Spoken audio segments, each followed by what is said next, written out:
পাশে। আপনি আগে কেমন দেখতেন? আগে তো কোনোরকম দেখতে পাতাম, দেখলেন না কেন তো বাইরে কষ্ট পেয়ে। আগে কিরকম দেখতেন ওদেরকে একটু বলেন, আমার দর্শকদেরকে একটু বলেন। আমি দেখতে পাতাম না, এইদিকে ফিরে বলেন। আমি দেখতে পাতাম না। দুই চোখে না? দুই চোখে, হ্যাঁ কিছুই দেখতাম দুই চোখে কিছুই দেখতেন না? না না না। এখন অপারেশন, কি অপারেশন করা হয়েছে আপনার? চোখ অপারেশন করা। চোখের ছানি অপারেশন করা হয়েছে? হ্যাঁ। দুইটা করা, দুই চোখেরই ছানি অপারেশন করা হয়েছে। এখন আপনি দুই চোখে কেমন দেখেন আমার দর্শকদেরকে একটু বলেন। এইদিকে তাকায় বলেন, এই ক্যামেরার দিকে। আমি খুব আল্লাহ ভালো দেখাচ্ছে, হাজার হাজার কোটি কোটি শুকরিয়া আল্লাহর কাছে। আমার হাত তো ওই জন্য আমার চোখটা খাইতে দিল, উনি বলি সেই কি তারপর দিন আমার খাইতে দিচ্ছে, সব দিন চোখ খুলে আমি ওই দেখতে সব দেখতে পাচ্ছি। আর এই চোখ যখন কাটলাম, এই যে এই জিনিস খুলতেছে, উনি খুলে দিয়েছেন আর আমি গেলাই এখানে। এখন আমার খুব ভালো দেখাচ্ছে। এখন নিজে নিজে চলতে পারেন তো? হ্যাঁ পারি। আগে তো আপনি কারোর সহযোগিতা ছাড়া চলতে পারতেন না, একজন ধরে ধরে নিতে হতো। হ্যাঁ ছেলে দিয়ে আসতো তার দোকানে। ছেলেরা নিয়ে নিয়ে হাঁটতো। হ্যাঁ।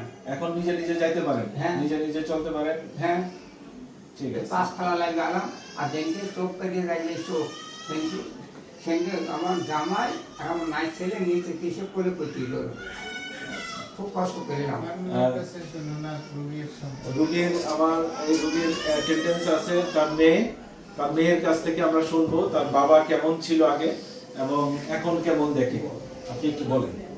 আমার বাবা 1.5 বছর বেশি দেখতো না চোখে, একদমই অন্ধ ছিল। আমি অনেক ডাক্তার দেখাইছি, অনেক ডাক্তারের কাছে নিয়ে গেছি, ওরা সবাই বলতে হবে না, চোখ অপারেশন করা যাবে না। আমার বাবার হার্টের সমস্যা আছে, এনজিওগ্রাম করা, এই জন্য কেউ অপারেশন করতে রিস্ক নিতে না, বলতে যে অপারেশন করা রিস্ক। বঞ্চয় করে দিতে হবে, তাও 100% মধ্যে 100% আমার রিস্ক। পরে আমি এক স্যারের কাছে আমার মাকে দেখাই, গ্যাস্ট্রোলজির ডাক্তার, সেই স্যার আবার এই স্যারের ঠিকানা দেয়। এই স্যারের ঠিকানা দিলে এখানে আসে, এই স্যারের কাছে দেখাই, স্যার পরীক্ষা করে বললো যে তোমার বাবা কিন্তু অপারেশন করা যাবে, দেখতে পাবে। মাশাআল্লাহ এখন অপারেশন করা আমার বাবা 2 চোখ অনেক সুন্দর দেখে, এখন আর কারো সাহায্য নিতে হয় না। আলহামদুলিল্লাহ, আমাদের রুগী খুব ভালো আছে। আপনারা দোয়া করবেন। আর রুগীর আসলে রুগীটা যে অবস্থায় আসছে তার এনজিওগ্রাম করা ছিল। আমাদের যেহেতু কার্ডিয়াক সাপোর্ট আছে এবং অ্যানেস্থেশিয়ার সাপোর্ট আছে, আমরা তো সাহস নিয়ে আমরা করছি। এবং আমার রুগী কোনো ডাক্তারই তার রিস্ক নিই না, আমি তো ওই সরকারি যে আপনার এটা একটা রিস্কি অপারেশন ছিল এবং আমার রুগী আলহামদুলিল্লাহ ভালো আছে। ইউসুফ স্যার, আপনারা সবাই দোয়া করবেন যেন আমি যতদিন বেঁচে থাকি যেন ভালো থাকি। ধন্যবাদ।